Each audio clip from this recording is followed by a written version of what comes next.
अयोध्यापति महाराज दशरथ के दरबार में यथोचित आसन पर गुरु वशिष्ठ, मंत्रीगण और दरबारीगण बैठे थे।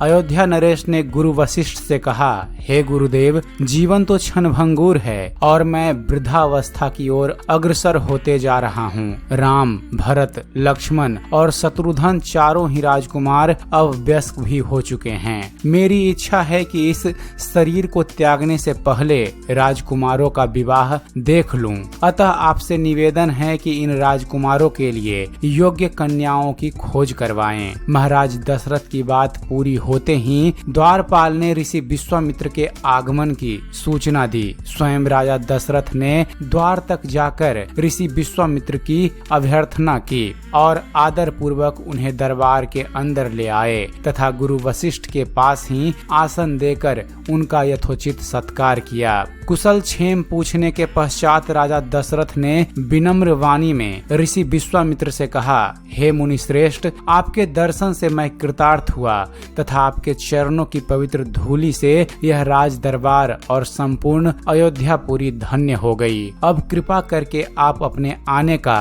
प्रयोजन बताइए। किसी भी प्रकार की आपकी सेवा करके मैं स्वयं को अत्यंत भाग्यशाली समझूंगा। राजा के विनयपूर्ण वचनों को सुनकर मुनि विश्वामित्र बोले, हे राजन, आपने अपने कुल की मर्यादा के अनुरूप ही वचन कहे हैं। इक्ष्वाकु वंश के राजाओं की श्रद्धा भक्ति गौ, ब्राह्मण और ऋषि मुनियों के प्रति सदैव ही रही है। मैं आपके पास एक विशेष प्रयोजन से आया हूँ। समझिए कि कुछ मांगने के लिए आया हूँ। यदि आप मुझे वांछित वस्तु देने का वचन दें तो मैं अपनी मांग आपके सामने प्रस्तुत करूं। आपके वचन न देने की दशा में मैं बिना कुछ मांगे ही वापस लौट जाऊंगा। महाराज दशरथ ने कहा, हे महर्षि, आप निसंकोच अपनी मांगे रखें। संपूर्ण विश्व जानता है कि रघुकुल के राजाओं का वचन ही उनकी प्रतिज्ञा होती है। आप मांगे तो सही, मैं अपना शीश काट कर भी आपके चरणों में रख सकता हूँ।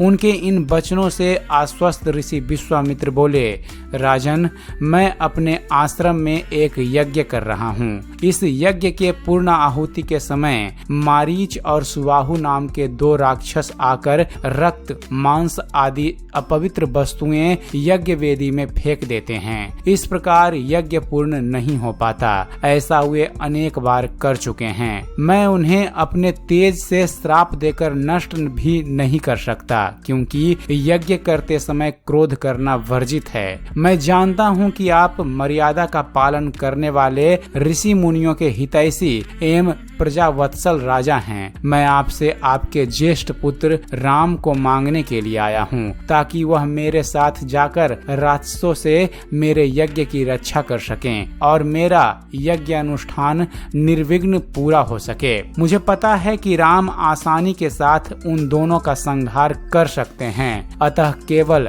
10 दिनों के लिए राम को आप मुझे दे दीजिए। कार्य पूर्ण होते ही मैं उन्हें सकुशल आपके पास वापस पहुंचा दूंगा।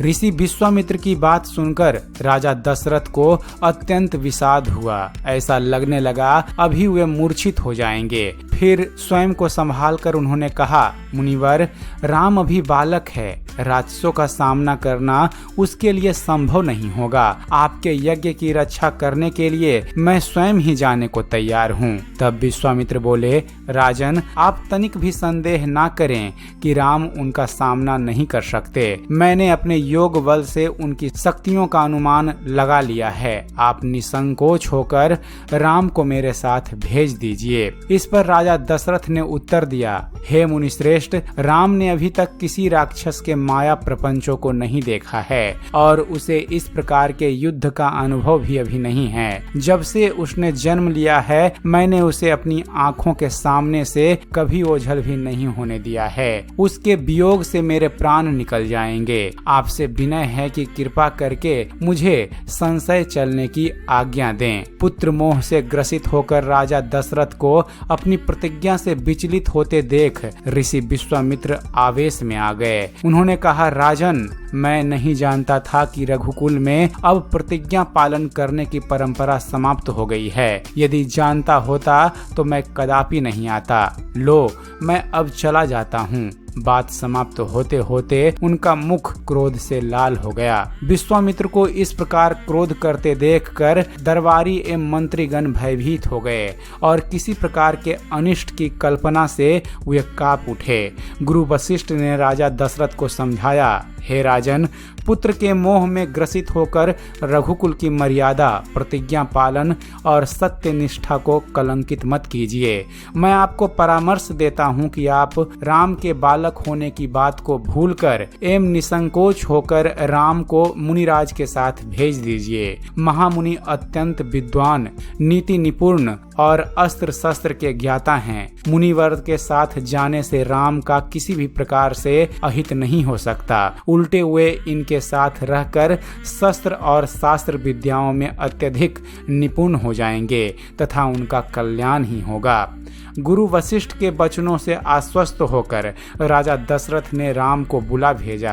राम के साथ साथ लक्ष्मण भी वहां चले आए। राजा दशरथ ने राम को ऋषि विश्वामित्र के साथ जाने की आज्ञा दी। पिता की आज्ञा सिरोधार्य करके राम के मुनिवर विश्वामित्र के साथ जाने के लिए तैयार हो जाने पर लक्ष्मण ने भी ऋषि विश्वामित्र के साथ चलने के लिए प्रार्थना की और अपने पिता से भी राम के साथ जाने के लिए अनुमति मांगी। अनुमति मिल जाने पर राम और लक्ष्मण सभी गुरुजनों से आशीर्वाद लेकर ऋषि विश्वामित्र के साथ चल पड़े।